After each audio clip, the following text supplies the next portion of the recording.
Here's the brutal truth. The young and the restless has become the tired and the repetitive. At this point, watching The Young and the Restless feels less like following a soap and more like enduring a masterclass in creative stagnation. When Mariah's imaginary therapy sessions with the ghost of Ian Ward start to look like the high point of the episode, it's safe to say the writing room has lost the plot. Literally. Cricket and Danny's scenes, allegedly the backbone of some grand nostalgia arc, are so lifeless that one might start to suspect Phyllis hacked the script itself. And speaking of Phyllis, her latest spiral of self-sabotage would be riveting if it weren't so predictably exhausting. Every time she vows to get her life together, she immediately detonates it again. At this rate, a Phyllis takes a sabbatical from Genoa City storyline might do everyone, including the audience, a favor. Meanwhile, Sharon continues to overact her way through yet another emotional breakdown, while Nick seems to have misplaced all personality except his default setting, mild hostility. Their perpetual will-they-won't-they reunion dance has become a treadmill. Lots of motion, zero progress. Even their daughter's descent into psychological chaos can't nudge them into emotional coherence. And then there's Noah, eternally recast, eternally pointless. This latest incarnation brings all the charisma of a fossilized mummy, which, coincidentally, is about how old this storyline feels. Kane's situation isn't much better. Once a promising character with genuine presence, he's now trapped in a narrative purgatory of aimless bickering and narrative inertia. Mariah's plot, too, has been dragged through every conceivable iteration of trauma and confusion. Her storyline has devolved into a patchwork of half-baked ideas, a vanishing act, a quasi-cheating confession, and now therapy with her former tormentor. It's less character development than character demolition. The introduction of Sienna offers no relief. Another mysterious newcomer with all the intrigue of damp wallpaper. Perhaps the writers believe mystery equals depth. It doesn't. The show could, as one might say, take a page from its glory days and rediscover the meaning of actual drama. Rumors of Dylan's return, the prodigal son of Paul Williams and Nikki Newman, briefly raised the possibility of redemption. If true, it would be the perfect excuse to restore Doug Davidson to the canvas, a move the show should have made long ago. But given the current creative rut, one suspects even that could be mishandled. Elsewhere, Phyllis is back to stirring trouble with her trademark blend of insecurity and self-importance, taunting Diane about Jack like a teenager marking her locker, only to be overheard by the very man she's trying to impress. It's the kind of writing that mistakes chaos for complexity. And as for the recycled storylines, Mariah talking to dead people now, just as Sharon did with Cameron, genius, truly groundbreaking. Why invent new material when the archives are right there, gathering dust? In a sea of overused tropes and stagnant pacing, only Daniel and Tessa manage to provide a flicker of joy, if only because they seem faintly alive. Perhaps their inevitable affair will inject some actual energy into the show. Heaven knows it needs it. Until then, The Young and the Restless should consider renaming itself The Tired and the Repetitive. Because right now, the only thing restless about it is the audience, checking the clock and wondering how this soap, once a titan of daytime drama, became so utterly devoid of life. They say villains steal the show, but Ray Wise doesn't steal it. He owns it, sets it on fire, and laughs at the ashes. Ray Wise has long perfected the art of being unsettlingly magnetic, a man whose every smirk feels like a contract signed in blood. His recent appearance was a masterclass in theatrical menace, complete with a complexion that seemed to redden by the minute. Whether it was makeup, lighting, or some unholy possession, the effect was flawless, a literal embodiment of hellfire wrapped in charm. From the audience's vantage point, this wasn't just a man visiting from hell. This was hell's most charismatic emissary making himself at home. Wise's ability to dance between the terrifying and the absurd has been evident since his unforgettable turn in Twin Peaks, where his every glance seemed to hide both guilt and glee. His latest performance evokes that same Lynchian energy, half camp, half cosmic dread. Even when he's chewing scenery like a five-star meal, he never loses precision. There's an almost gleeful professionalism to his wickedness, as though tormenting mortals is just another day at the office. It's easy to forget how many shades of sleaze he's played over the years. The slick attorney with the sinister grin in The Closer, the smarmy soul collector in Reaper, and now this infernal visitor whose smile could curdle milk. Love him or loathe him, Wise never lets you look away. Of course, not everyone is under his spell. To some, his brand of polished creepiness is simply unbearable. His resemblance to certain real-world figures certainly doesn't help. But that's precisely his power. Ray Wise embodies the kind of villain who makes disgust feel delicious. His characters may be creepy and gross, but they are never forgettable. In an industry flooded with forgettable devils, Wise remains the rare performer who can make damnation look like a standing ovation. They called it closure. I call it the most obvious setup for another affair in Genoa City history. So, that was a wrap-up, was it? Hardly. If anything, Tessa and Daniel's so-called conclusion felt more like the opening act of a new storyline, artfully disguised as closure for the easily fooled. Let's start with Daniel, the poor soul who declared his love only to be turned down with grace, dignity, and the full knowledge that he never stood a chance. Some found his confession touching, others thought he looked like an idiot. But in truth, he was simply doing what soap men do best, confessing at the wrong time to the wrong woman. It's practically a contractual requirement. Tessa, for her part, handled the situation like a professional. She allowed him to speak his truth, gently returned the sentiment in the hypothetical, "In another world, I could love you too," and then walked away to salvage her already crumbling marriage, a textbook performance in emotional diplomacy. But anyone who believes this is the end of that thread has clearly never survived a full soap cycle. Tessa's lingering glances and unsolicited kisses didn't emerge from the ether. She's clearly been thinking about Daniel for quite some time, and one suspects her thoughts didn't stop at just friends. Chemistry-wise, they're the first pairing in months to register as remotely alive on screen.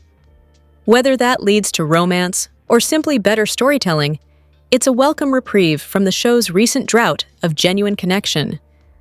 Of course, Tessa's marital status complicates the picture. She's married to Mariah, whose off-screen turmoil and mental instability have given Tessa ample emotional latitude. The storyline flirts with bisexual representation, but in a frustratingly inconsistent way. Married to a woman, kissing a man, and framed as a tragic romantic heroine in between. The writing wants applause for complexity, but often settles for confusion. As for Daniel's personal trajectory, it's remarkable how much time he spends being a philosophical drifter with a trust fund.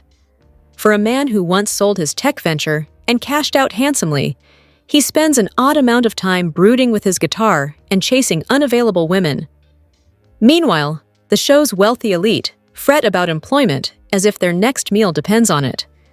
It's hard to sympathize with characters debating their purpose in life while sipping champagne in penthouses they didn't earn.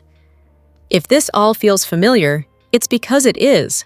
The show has pulled this long-game romance tease before, most notably with Devon and Abby, whose story simmered for a year before finally boiling over. The writers seem addicted to the slow burn that inevitably turns into a lukewarm rehash. Every relationship gets built up, dismantled, and reassembled until no one remembers why they were invested in the first place. Still, credit where it's due, Tessa and Daniel have something rare, palpable chemistry. The performances breathe life into otherwise predictable dialogue. Whether they end up together or not, they've reminded viewers what emotional tension looks like when it isn't buried under recycled scripts. So no, this wasn't a wrap-up. It was a test, a chemistry test that both actors passed spectacularly. And in a world where no couple is safe from cheating, breakdowns, or corporate sabotage, that might be the only real success story left in The Young and the Restless. This might be the worst bachelorette party ever aired on daytime television. And yes, that's saying something. In the grand tradition of The Young and the Restless turning social gatherings into televised sleep aids, the recent bachelorette party fiasco might take the cake, or perhaps the leftover grocery store cupcakes. Diane's attendance at Christine's, yes, the Bugs, bachelorette party was a plot twist no one asked for, and no one can quite explain. The two women have shared fewer on-screen moments than the props department's ficus plant, and yet there Diane was, glass in hand, as if she'd always been part of the guest list. The confusion deepens with Jack's sudden friendship with Danny. Since when exactly? Their history feels about as authentic as Danny's supposed paparazzi problem. The idea that mobs of adoring fans are tracking a one-hit wonder whose glory days predate most of the audience's cable subscriptions is laughable. Rock on, indeed. Preferably right out of Genoa City. The party itself wasn't just awkward. It was narratively nonsensical. Flashbacks to past absurdities, like the infamous Mal Young-era girls' night, where Sharon, Phyllis, Victoria, Nikki, and Mariah gathered for no discernible reason, only highlight that this show has made forced social event into a recurring genre. At least that one had an accidental moment of charm when Mariah kissed Tessa. This one had Diane. Defenders of the scene have tried to explain it through the tangled roots of Genoa City's family tree. Danny and Tracy once sang together. Tracy is Jack's sister. Umayan Nene is Jack's wife. Therefore, by the laws of soap opera proximity, Diane somehow qualifies as Christine's party guest. Others speculate that since both the bachelor and bachelorette parties took place in the same building, perhaps the writers simply decided to combine the events out of sheer convenience or budget. Given that Y&R now seems to film on what appears to be a shoestring, perhaps Diane was cheaper than hiring an extra. As for the guest list, it was an exercise in social guesswork. Victoria, Nate, Devin, and Abby wandered in under the assumption that they were just going out for drinks, only to be caught in the world's most tepid celebration. Tracy, ever the good sport, brought her +1 Diane, and everyone politely pretended it made sense. Nina's conspicuous absence, Christine's lifelong best friend, was hand-waved away with the usual off-screen grief excuse. Convenient, considering Nina didn't even show up when one of her sons died. Perhaps she knew better than to waste an evening on such a dire affair. Longtime viewers pointed out that Christine and the Abbotts technically share some family history. Distant in-laws, long-ago marriages, forgotten siblings like Jack's ex-wife Patty, Paul Williams' troubled sister, who hasn't been mentioned in eons. But let's be honest, no amount of genealogical stretching makes this guest list believable. Even the pay scales are more interesting than the plot. Rumors swirled about how much Lauralee Bell Christine earns per episode, figures ranging wildly from $5,000 to $200,000, depending on which corner of the internet one visits. Either way, the spectacle was not worth the price of the confetti. The end result? A bachelorette party so devoid of friendship, tension, or fun that it could double as a PSA for why this show's relationships feel so hollow. When a character's only invitees are exes, in-laws, and enemies of enemies, it's a sign the writers have run out of social fabric to stitch together. At this point, hiring a few extras from the Jabot mailroom would at least make the scene look less like a hostage situation. This wasn't just bad writing, it was the kind of empty storytelling that screams, "We needed a party, but forgot to make it make sense." This storyline has been milked so dry, even the writers look tired. Let's talk about it. At this point, Mariah's confession to Ian Ward feels less like a dramatic revelation and more like the final, exhausted note of a song that's been looping since 2017. One might hope, against all logic, that this marks the end of an overcooked storyline. But hope is a word the young and the restless has been toying with for far too long. The irony is that the acting remains commendable. Mariah's emotional turmoil, her fragility wrapped in bitterness, was beautifully portrayed. If only the writing gave her something new to do besides stare into the middle distance and whisper, "I just can't." The audience's patience, much like Mariah's spirit, has been thoroughly tested. Even the most compelling trauma arc loses its impact when stretched thinner than daytime lighting budgets. Of course, beneath the tedium lies a valid, even poignant message: the lingering scars of abuse. The show deserves credit for acknowledging that damage inflicted in childhood continues to warp one's sense of self long after the bruises fade. But sincerity loses its power when the story crawls forward at the pace of a court docket. Protecting children from abusers is an urgent message.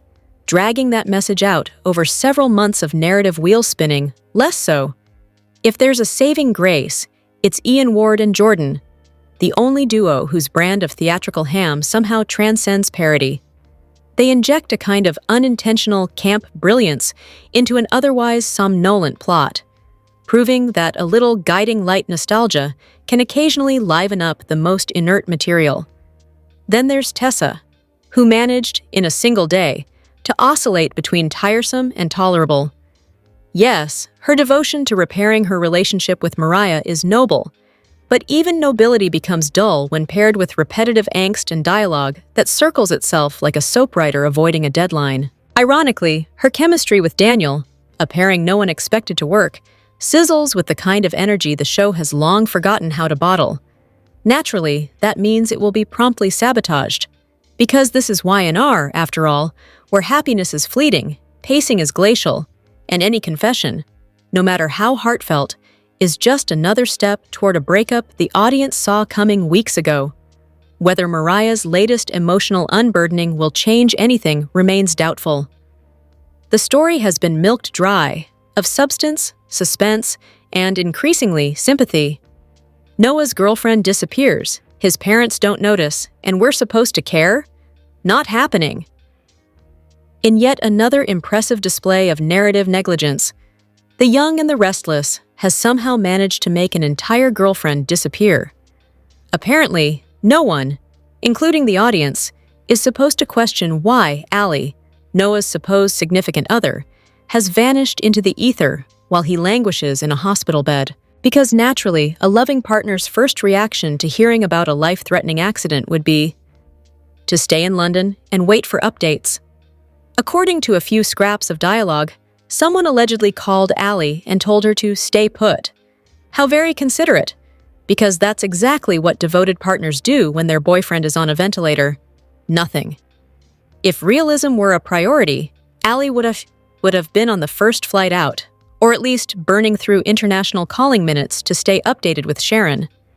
Instead, the script leaves her stranded off-screen, as if emotional continuity were an optional luxury.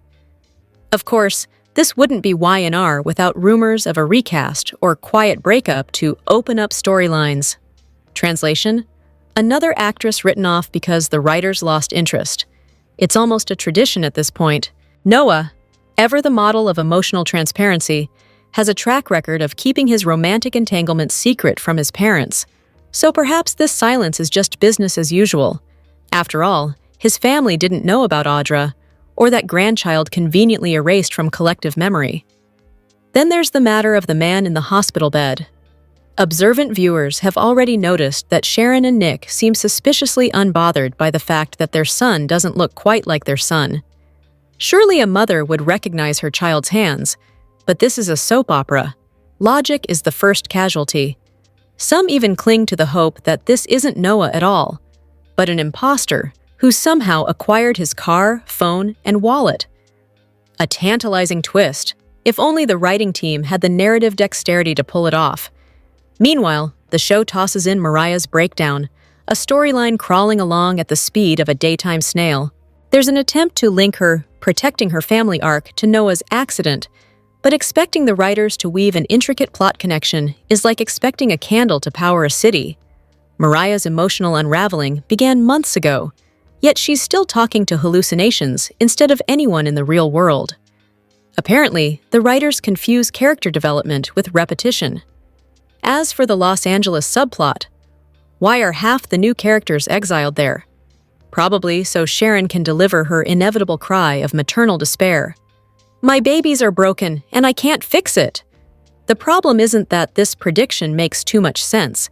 It's that the writers will almost certainly choose something duller. At this point, the only mystery worth solving is how The Young and the Restless manages to stretch paper-thin plots into months of airtime. Allie's disappearance, Noah's identity crisis, Mariah's endless therapy session — it's less a drama than a prolonged shrug. Viewers are left waiting for resolution that never comes. wondering if anyone in the writer's room has looked up from their coffee long enough to notice that the audience has stopped caring. Here's what the young and the restless won't admit. They've completely wasted Phyllis Summers' potential. It's been far too long since Phyllis Summers had a proper romantic entanglement, something worthy of her fire and chaos. The woman thrives on passion and power struggles, not loneliness and lingering resentment. Yet here we are, watching her waste time sparring with Danny Romalotti, like it's still 93. Enter the possibility of Roger Howarth. Whoever he plays, the idea of pairing him with Phyllis is not just tempting, it's overdue. Both actors radiate a volatile charisma that could reignite a genre growing dangerously reliant on recycled couples and tame chemistry. Their prior scenes together on General Hospital proved that much. The two could create the kind of pairing that burns through storylines like gasoline. It remains a crime that Jeremy Stark never evolved into a full-fledged love interest for Phyllis. James Hyde smoldered through every scene he shared with her, and the show simply let that spark die. Another wasted opportunity in a long list of Y&R romantic misfires. And yes, somewhere in the ether, fans still whisper, "Bring back Ronan." Once upon a time, Jack Abbott calling Phyllis Red felt electric. Two brilliant schemers circling each other in a dance of intellect and desire. But Jack has since descended into self-righteousness, a sanctimonious bore inflated by Diane Jenkins, who amplifies every tedious virtue he pretends to have. Whatever thrill once existed between him and Phyllis has long evaporated under the weight of moral grandstanding. As for Kane Ashby, absolutely not. The man could practically be Daniel's age, and no amount of charm can bridge that visual dissonance. It would look less like romance and more like an awkward family scandal. Age gaps can be alluring in soapland, but not when the chemistry feels uncomfortably filial. Phyllis doesn't need to be clawing at Danny's door like a woman starved for validation. That storyline is beyond absurd. 30 years too late and dripping in humiliation, he's simply not that into her, and no amount of nostalgic score cues will change that. Nick Newman, meanwhile, remains the human equivalent of beige paint. Pairing him with Phyllis again would only make the show look desperate for filler. But at least it would spare us from yet another round of Sharon'S endless sanctimony. A small mercy, though not much of one. And while some may half-jokingly throw names like Kyle or Adam into the ring, let's be honest, this is the young and the restless. Stranger, more scandalous pairings have happened and been justified with less chemistry. Ultimately, what Phyllis needs is not a recycled lover or a half-hearted redemption arc. She needs a man who can match her intellect, intensity, and unfiltered defiance. A partner, not a project. Roger Howarth, with his trademark edge and ability to blur the line between villainy and vulnerability, fits that bill perfectly. Because when Phyllis has passion, she's grounded. When she's alone, she's dangerous. And frankly, Genoa City could use a little more danger. What he should really do is butt out and leave Claire alone. On The Young and the Restless, October 23rd, Kyle found a way to insert himself into the latest Newman drama.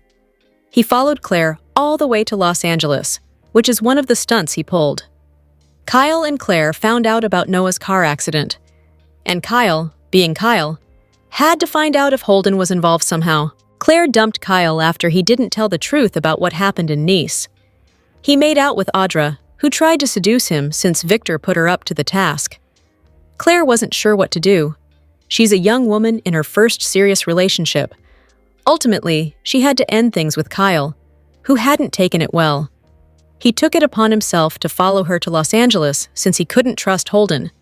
On Thursday's episode, Kyle found himself in a new role. He walked onto the patio and saw Holden and Sienna having an intense conversation. Claire saw his reaction and informed him about Sienna and Holden's friendship.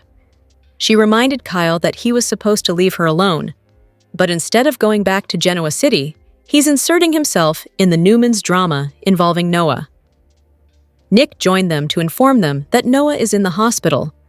Kyle mentioned that Sienna and Holden are old friends, but they didn't seem particularly friendly. After everyone left, Kyle sat down at one of the tables.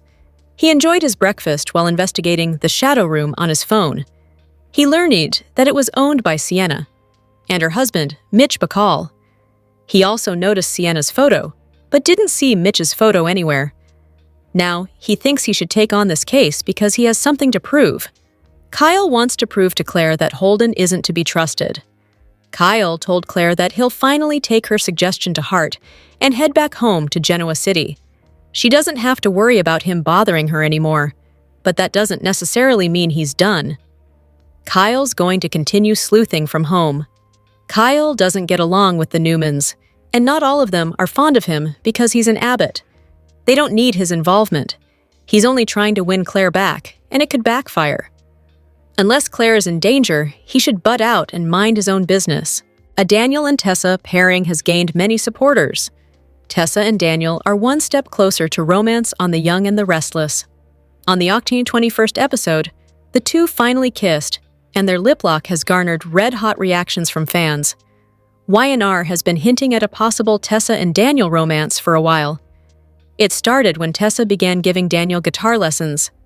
As expected, Daniel developed feelings for Tessa, but never acted on them. However, he was in for a surprise when she made the first move. On the October 21st episode, the two had returned from Boston after visiting Mariah. Tessa and Mariah's marriage has been tested in recent months because of Mariah's mental health issues. Although Tessa wants to help her wife, Mariah continues to push Tessa away. Needing a distraction from her emotional visit with Mariah, Tessa and Daniel stopped by the jazz lounge for drinks. Tessa had one too many and became tipsy, leading Daniel to help her upstairs. As they were climbing the steps, Tessa shocked Daniel by kissing him. Tessa and Daniel's kiss is a hot topic on social media. While Mariah fans are upset, some fans loved it. On Reddit, viewers expressed their support for a Tessa and Daniel, aka Dessa, romance. Yay! Let's cut whiny Mariah out for a while. I like the new couple, one Dessa supporter wrote. Tessa seems more alive with Daniel. Plus, it would be good for Lucy to have Arya to fill a void in her life, another fan replied. I'm here for Tessa and Daniel. Those two are so hot together, declared one viewer. Daniel and Tessa's kiss forced the two to finally confess their feelings for each other. Tessa confessed that being with Daniel is wonderful, and he brings joy into her life. In another timeline, they might have been a couple, but in this one, it's different. Tessa doesn't want to give up on her marriage, but also wants to keep her friendship with Daniel. He agrees that's enough for him, but is it? As much as they don't want to, Tessa and Daniel can't ignore their feelings for each other. Now that everything's out in the open and they've kissed, their feelings will continue to grow. The Young and the Restless, spoilers and updates tease that Victoria Newman is about to uncover something shocking in LA. Her flight is bound to conclude with a surprising twist involving Claire Newman. So let's dive into the intensifying drama. The drama is intensifying in Los Angeles as several pivotal Y&R characters have already arrived, including the unfortunate Noah Newman, who remains in a coma after a car accident. Claire is set to visit the hospital shortly to offer support to Sharon Newman, ensuring she fulfills her role in the Newman family. Nevertheless, Victoria will ultimately choose to make an appearance in LA as well. This decision might stem from her desire to be there for both Nick Newman and the ailing Noah. But her primary motivation could be her worries regarding Claire. The longer Claire remains in LA, the more anxious Victoria will become regarding this so-called journey her daughter is embarking on and the uncertain destination it may lead her to. Victoria is deeply concerned about Claire potentially becoming too impulsive and hastily diving into a relationship with Holden Novak before she is truly prepared for it. While Victoria is aware that Holden possesses a certain charm, her trust in him is quite limited. That's particularly important in light of the numerous doubts that Kyle Abbott and Nate Hastings have voiced about his character. Naturally, Claire has taken on the role of Little Miss Independent in recent times, and might not take kindly to Victoria's attempts to keep a watchful eye over her. This is particularly relevant if Victoria is about to disrupt the enjoyment that Claire and Holden are having. One can easily picture a scenario where Victoria stumbles upon Holden and Claire sharing a very intimate moment. It might be a kiss in that patio area that fans have been talking about, or perhaps something even more risque in Claire's suite. Regardless of the skeptics and Holden's peculiar connection to Sienna Bacall, Claire might choose to disregard any warning signs that arise in her mind. Holden has shown kindness to Claire and supported her during the difficult time of Cole Howard's passing, which has led to a bond she is unlikely to sever anytime soon. Claire's determined nature might lead her to escalate things with Holden as Kyle attempts once more to reveal his dubious character. This could pave the way for Victoria's startling revelation in LA if she stumbles upon Claire and Holden during an intimate moment, whether it's a kiss or something even more intense. Even if Victoria merely sees Holden and Claire appearing too cozy, it will undoubtedly raise more alarms once her plane touches down. Regardless of how the situation unfolds, The Young and the Restless spoilers indicate that Victoria's journey to Los Angeles will be filled with unexpected twists. The Young and the Restless spoilers for Thursday, October 23rd, suggest some massive bombshells in both Los Angeles and Genoa City. Someone comes in hot while another is caught off guard, and a character digs for dirt. What's on the horizon for Thursday's show? Time to find out. The Young and the Restless spoilers for Thursday, October 23rd, hint that Nick Newman could be coming in hot when he meets Sienna Bacall for the first time. Nick didn't like the way Sienna hung up on him abruptly after she learned about Noah Newman's accident. He had Noah's phone, and when it started ringing, Nick answered it. But his conversation with Sienna just caused the worried dad to be highly suspicious of his son's new friend. Still, will these two feel sparks upon their first meeting? Over in GC, Kane Ashby will be caught off guard by none other than Phyllis Summers. Will she present some good ideas for his AI software? She was tasked with the job, and Kane may be shocked that she can do something positive with the program, as Red is infamous for her vile schemes. Back in LA, The Young and the Restless spoilers for Thursday imply that Kyle Abbott will dig for dirt on Holden Novak. Kyle is desperate to win Claire Newman back, and as she's so smitten with her new friend, he may feel like the only way to do so would be to throw Holden under the bus. Holden's been up to some shady things in his past, so finding dirt on him won't be hard. With that said, will whatever Kyle presents to Claire change her mind on keeping a friendship with Holden? This scheme may backfire on Kyle and cause Claire to inch further away. What storyline are you most looking forward to during Thursday's show? Comment below. Fans would love to see Kane save Noah's life, which would make for a heartwarming story. Noah is currently recovering from a horrific car crash. Meanwhile, Kane is desperate to repair his tarnished image on The Young and the Restless. What better way than to save Noah's life to make himself look good in the eyes of everyone, even his kids and the Newmans? We previously discussed Kane's road to redemption, a slow-burning storyline that unfolds over time. He wants to redeem himself in Lily's and their children's eyes.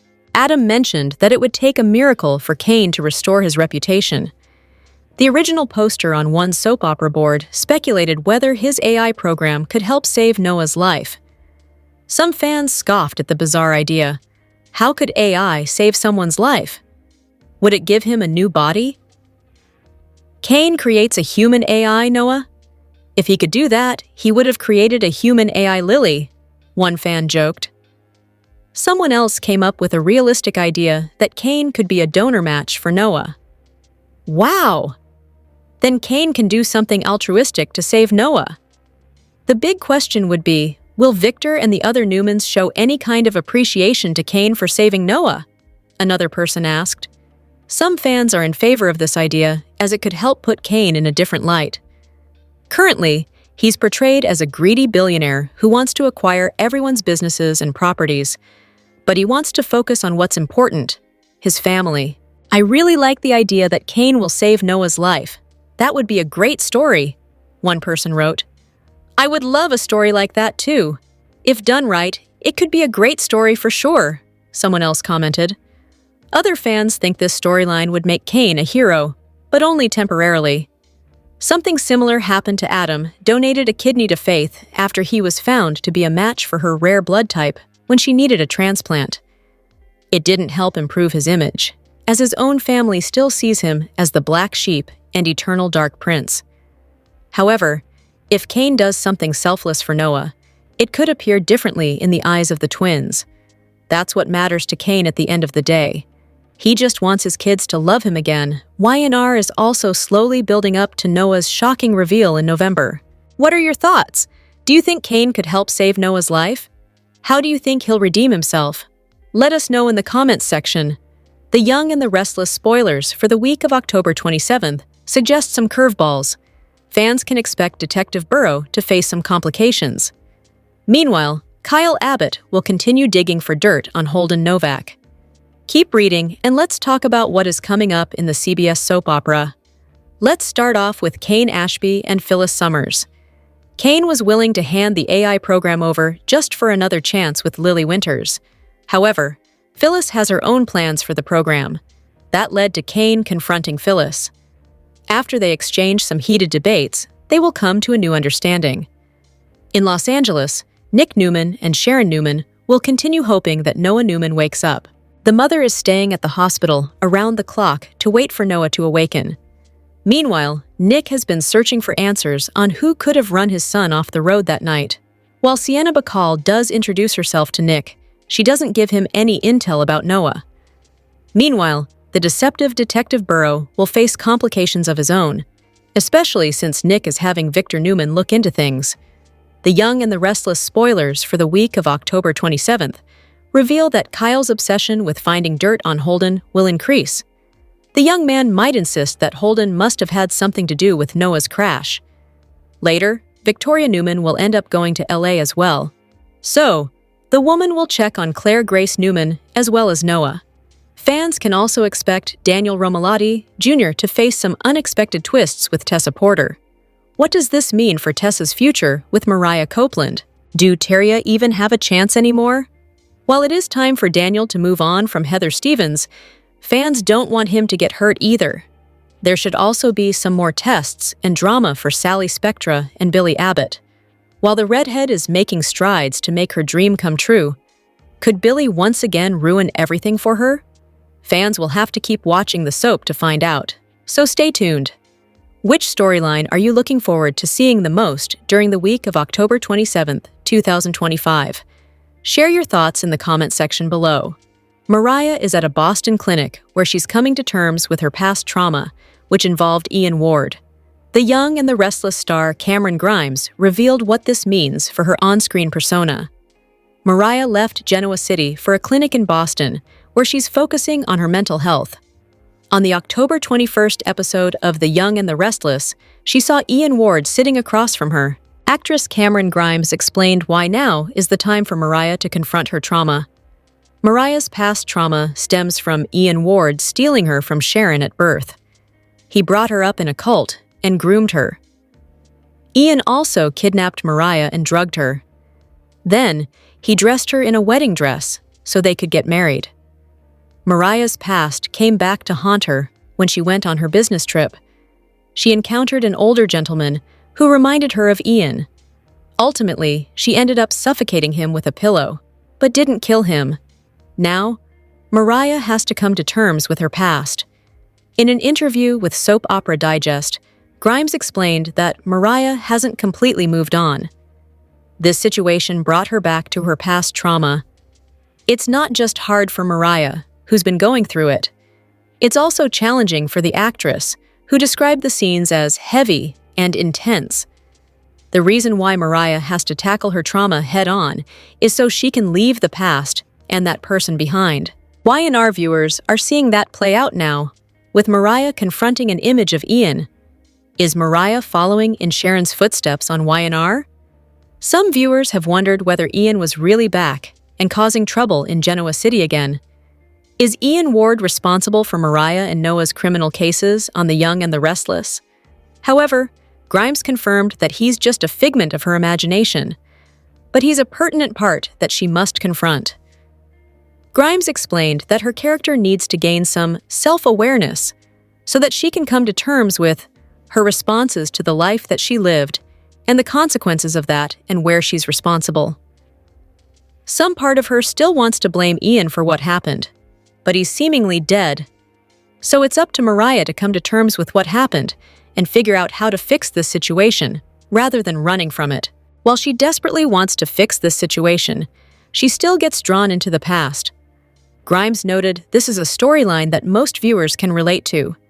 Everyone has experienced trauma in some form that pops up later in life. The Young and the Restless spoilers are in for Thursday, October 23, 2025. Fans can expect Sienna Bacall to meet Nick Newman.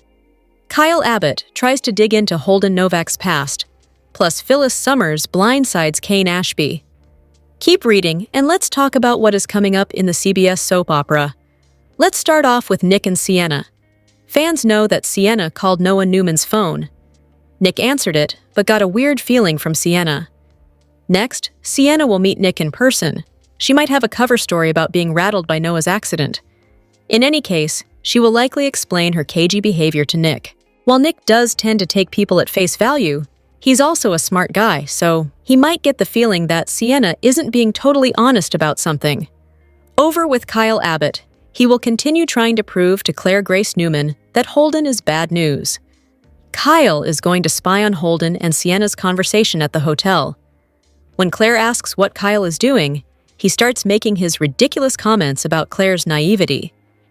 The Young and the Restless spoilers for Thursday, October 23rd reveal that Claire will be troubled.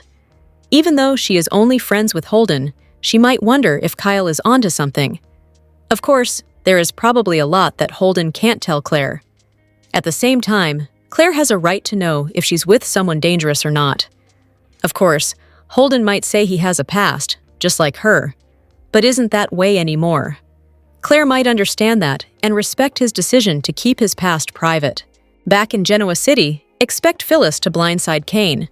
Fans know that Red has it in her head to use the AI situation to get everything she wants in life. More than money or control, Phyllis was Genoa City at its knees. So, we will have to see where this new dark chapter takes Phyllis. There are also signs that Phyllis and Kane could end up in bed together, literally and figuratively. While they are working on the AI situation as a team, could things lead to romantic territory? Which storyline are you looking forward to seeing the most on Thursday, October 23rd, 2025? Share your thoughts in the comment section below. Young and the Restless spoilers for Oct 27 to 31, 2025. Expect Sally Spectra's taking a big risk, and Daniel Romalotti is in love.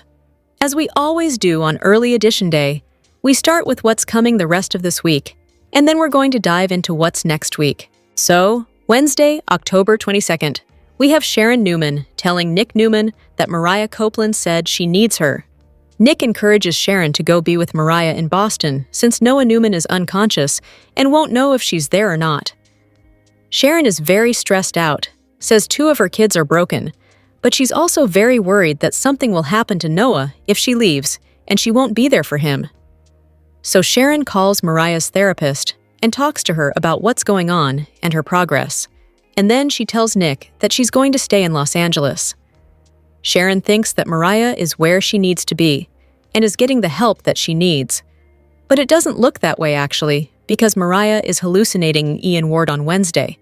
But she's saying he's dead. She still thinks he's dead. He's not really there. And he says Tessa Porter left her. And then Ian says he's all that Mariah has left. Ian's talking about how he's a part of her and he knows her. Mariah says that's not true and calls him a stalker. Ian is saying he adores the evil inside of her, like when she stalked and haunted Sharon years ago. Ian's actually encouraging her to unleash her darkness. Mariah tells Ian how she met a man that reminded her of him, and they drank, they kissed, she went up to his room, and then Mariah tried to kill the guy. Ian says she couldn't kill the guy because she doesn't want Ian dead. He thinks Mariah likes his darkness too. And bear in mind, this is all inside her head. So, these are all the things she's thinking and fearing about herself. Mariah vows she will never be evil like Ian, and Mariah also promises she will never let Ian break her. She says he doesn't matter and she wants him gone. And then Ian suddenly is gone, but the Queen of Hearts card that Tessa had torn apart is now bizarrely whole, which it was when Ian was touching it. So, we're getting supernatural. Really? It's just weird. Nick calls Nikki Newman about this guy, Detective Burrow, and also tells her that Noah was getting some calls from this woman, Sienna Bacall. So Nikki takes the info on Sienna, says she's going to have Victor Newman's people check her out. Nick is in tears talking to his mom, saying he doesn't want to go through a tragedy with another kid. And Nikki tells him that suffering is part of life. Daniel and Tessa make out until she stops it, and then she apologizes and says she was overstepping. Daniel and Tessa both admit they've thought about kissing each other. Daniel says that, they'll wake up tomorrow and they can just forget it happened. But they agree they can't really forget, and they take a walk to get coffee to talk it through. Tessa admits she has feelings for Daniel and says that he's important to her. Tessa calls Daniel her best friend, and he tells Tessa he is falling in love with her, but he's tearing up about it. And then Tessa says in another timeline she would be falling for Daniel, but Tessa's not done fighting for her marriage, and Daniel agrees that she should keep fighting for her marriage. Thursday, October 23rd on Young and the Restless. We have got Kyle Abbott trying to find out something about Holden Novak. So, Kyle is spying on Holden, looking for dirt, hoping to convince Claire Grace Newman to cut the guy out of her life. But I don't think it's going to work out well for Kyle. So, at the hotel restaurant, Holden is talking to Sienna, and Kyle is lurking nearby and watching, and Claire walks up and asks, "What the heck is Kyle doing?" And he tries to flip it around and says, "Who's that with Holden and what's he doing?" And of course, Claire knows exactly who that is. Also on Thursday, Sienna meets with Nick. And I'm sure Nick wants to know if Sienna can tell him anything about who would target Noah and how they know each other. If Sienna does know who is after Noah, the question is, will she tell Nick? So, she called his number 4 times. So, it looks like they are in regular contact and she knew something was wrong. Maybe she was helping him with his project to buy the club there. We'll see. Holden may also know Noah because Audra Charles dated both of them and they have an overlap with Sienna. We'll find out. Phyllis Summers stuns Kane Ashby. We know that Phyllis wants to get her hands on Kane's AI program. Maybe she will try and seduce him out of it. Friday, October 24th, on Young and the Restless. We're going to end the week with Sally taking a big risk. She really puts herself out there for Audra. This likely concerns the job offer that Sally gave Audra at Abbottcom. And of course, Sally has had to go begging for investors and talked Jill Abbott into it, but she may not want Audra involved. Billy Abbott has resigned himself to it, so the pushback may come from Jill. Kyle tries to squeeze information out of Sienna about Holden. I'm sure Kyle is hoping Sienna will give him some dirt, tell him something terrible about Holden, but I can't imagine Sienna is going to tell Kyle anything. Damian Kane and Phyllis reach an understanding, and it may be about the AI. He may set some parameters. The week of October 27th through the 31st.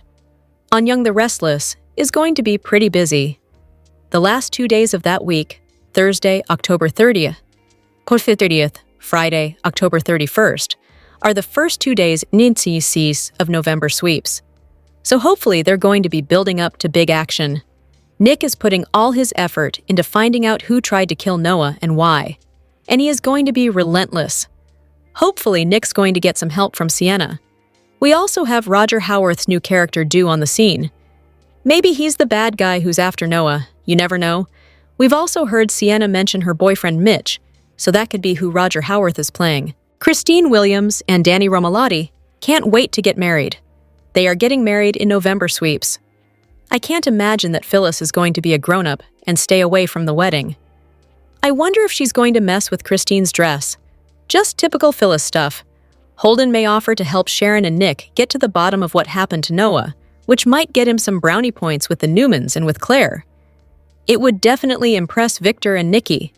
Claire continues to try to get Kyle to go back to Genoa City, but he doesn't listen to her, and he never does what she asks or respects her boundaries. So, I can't imagine he'll go. Tessa and Daniel try to protect their friendship and ignore the sparks they're both feeling. And Mariah is looking like she may get a lot worse before she gets better. We'll see if Ian shows up again to haunt her.